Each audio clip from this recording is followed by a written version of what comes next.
General Marks, just in terms of what Barbara has just reported about aircraft in addition to missiles, what advantage does adding aircraft into the mix give you?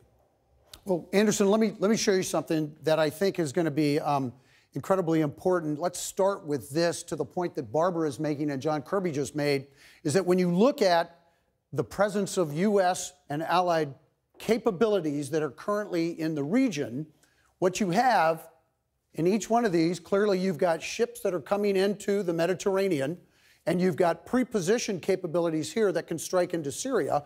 By bringing in aircraft, what that does, as Barbara indicated, it certainly increases the risk, but it increases the capabilities of multiple attack angles going against targets in Syria. That puts the air defense capabilities that the Russians and the Syrians have at a higher state of alert and can spoof and can confuse them.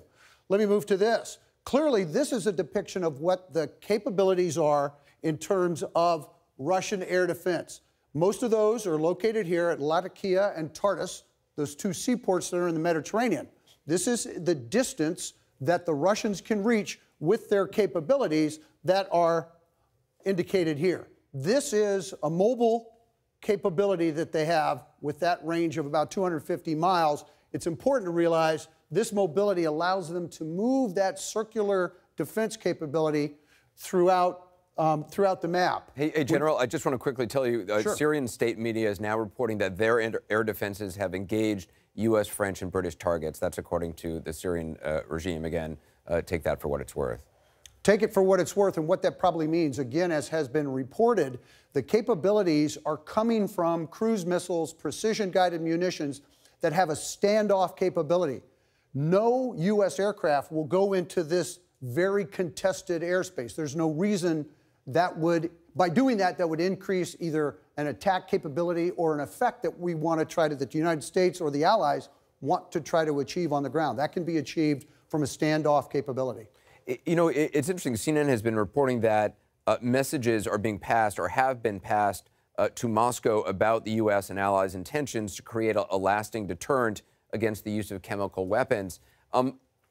In what level of information would the U.S. pass along to Russia in advance of a strike like this? Obviously, a great concern to General Mattis and others has been, you know, a direct confrontation between the U.S. Right. U.S. forces and Russian forces in Syria.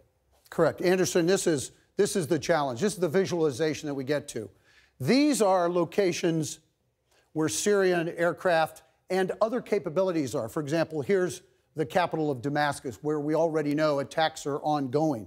What we see here in red are locations where Russian forces, not just aircraft, but ground forces, logistics capabilities, intelligence capabilities, to include ground capabilities, coexist with Syrian forces. The challenge is if chemical capabilities are at any of these locations, you now have a very precise requirement to ensure collateral damage can be determined, not only for civilians, but you have to increase the requirement to ensure that you have standoff and separation between Russian targets, because we are not targeting the Russians. But if we were to have an accidental engagement with the Russians, that would immediately cause escalation. That's what's driving the Secretary of Defense's caution. His primary thing is to present to the President of the United States a solution, and he did, that is punitive, that takes capabilities that Assad has, primarily his chemical capabilities, command and control, inventory, research and development, delivery means, off the table. They have to be degraded.